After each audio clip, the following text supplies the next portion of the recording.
You've just heard a clip there from APG Films, and that was the audio from the trailer of their latest film, Dandilicious. And writer, director and star of that film, Andrew Games, joins me now. Andrew, welcome to the Upload Show. Oh, thank you very much. I'm really happy to be here, to be joined with you. No, made up. It's our pleasure to have you on with us. So tell us a little bit about yourself. So I'm an actor and an award-winning filmmaker. I've been in the industry for about 13 years now, and I started off with theatre. And as the years went by, my curiosity with film started to grow. So I joined on-screen classes for film, and what I used to do outside of the classes, I used to invest in equipment, try and get used to being in front of a camera. And as I started to get in front of the camera and try and get used to seeing myself, I used to learn all the techniques, and I started to experiment with filmmaking, made many short films, won an award for the last short film I made, The Diary of an Aryan Girl. And then that gave me the confidence to say, right, I think the next leap is to feature film.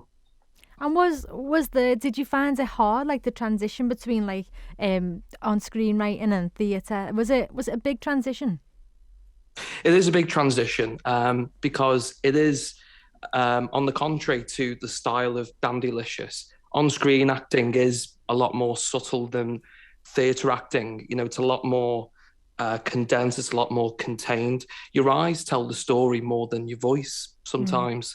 And that was difficult to try and balance when in the theatre you have to shout to the back seats, Yeah, I'm with you. Whereas you don't have to with this. So, with the style of Dandilicious being a stylized, very abstract, larger than life presentation, we could be playful. We didn't have to play by the rules as such, but in a general sense, it was a very hard transition. But once you get comfortable, it just becomes second nature to you. Yeah. And tell us a little bit about Dandilicious. What's it all about?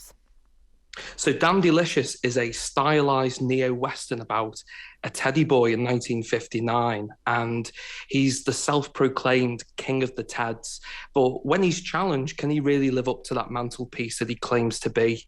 So I've always been fascinated by history. The last film I made, the one that won the award for at first, was about a German couple during the Second World War. So my interest with history came to me again, and one thing that always fascinated me was the teddy boy subculture. So I really wanted to tell this story about almost like the lone wolf, the one-man gang. He doesn't rely on anyone, and to have that story told in a presentation that matches the attitude to how that original incarnation would have been back in the 50s. It was all about rock and roll. Yeah. It was about juvenile delinquency. It was about being naughty, So kind of wanted to just throw it in people's faces. So I feel like I've delivered on that. Yeah, I love the Teddy Boy era. Do we get to see, like you mentioned there, the 50s and the rock and roll? Do we get to see, the whole era in the film? You do. It was very hard, actually, to try and replicate that era on a very tight budget. It was self-financed, with the exception of a Kickstarter campaign to help assist us with the things that were a little bit out of our reach. So, we made an effort to make sure that there was enough authenticity, regardless of it being a tight budget. There's plenty of things in there. The aesthetics are there. We couldn't get the original music for obvious reasons, because just the budget wouldn't allow it. But we had, doesn't it? Absolutely, yeah. So we've had many artists, most of them Liverpool-based artists, the likes of Reed Anderson, Furious, which are a real teddy boy band, Crank Williams.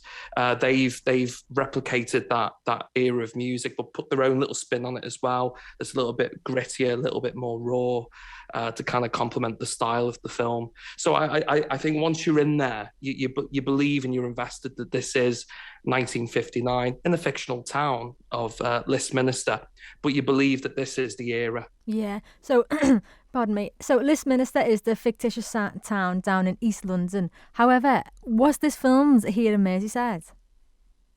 It was filmed in Merseyside. It was filmed in the Wirral. It was filmed in Liverpool, North Wales. A lot of people ask how come it's not a Scouse piece, you know, considering it's a Liverpudlian cast, a Liverpudlian crew, Liverpudlian locations, but it's got nothing to do with Liverpool. And I think the reason for that really is because I think we all wanted a challenge. You know, we didn't want to be comfortable. We wanted to push ourselves out of our comfort zone.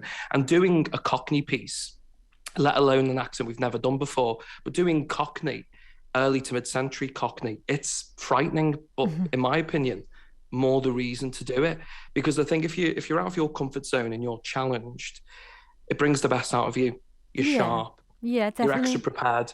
And it's certainly paying off. No, thank you. No, I'm glad that you that you said that, because I think a lot of the actors who obviously were a little bit intimidated by it, this approach, did have cold feet. And I was like, trust me, you know, it'll be worth it. And it has paid off. You know, a lot of people. There's reviews I've read where critics have been really surprised that we're not at all from, you know, down south. You know, we're actually northerners portraying these characters, and they've really complimented the dedication to deliver that as well. So it's all worked out really well. Yeah, definitely. And you've been it's been doing well at the film festivals as well. Tell me more about that.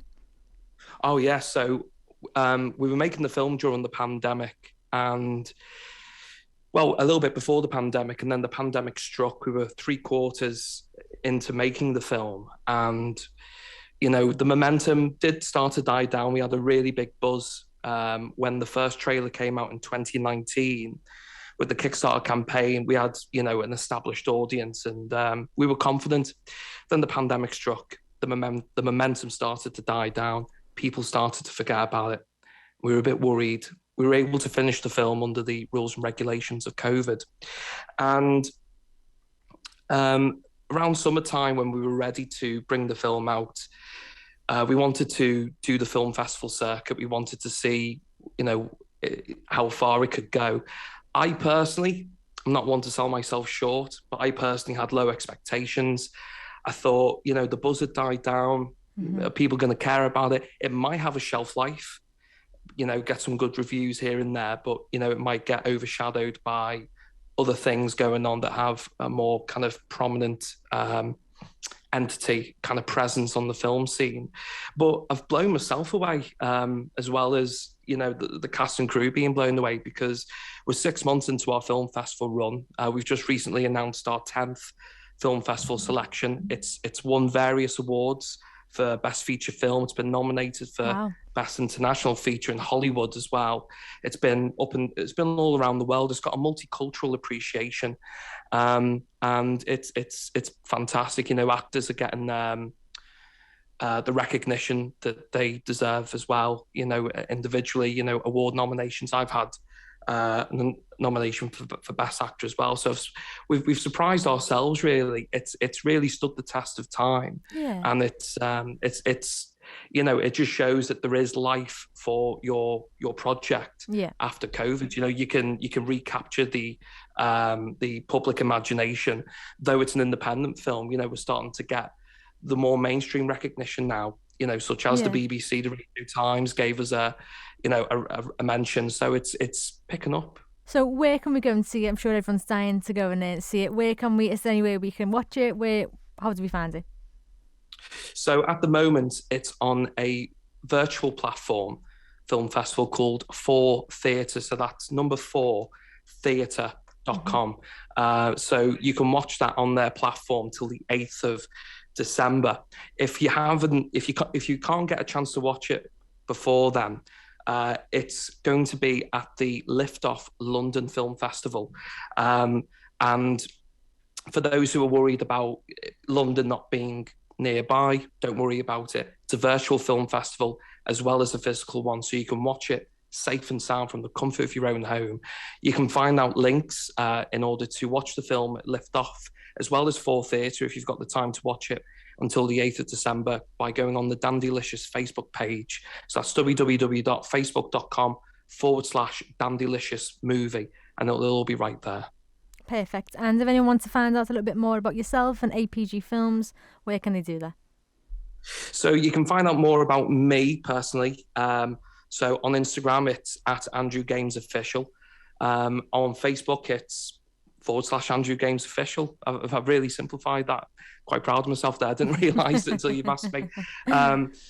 And on YouTube, it's Andrew Games Official as well. You can follow my works, things I've got coming up as well as an actor or as a filmmaker, and say hello. It'd be good to talk to you as well, and support one another in that work.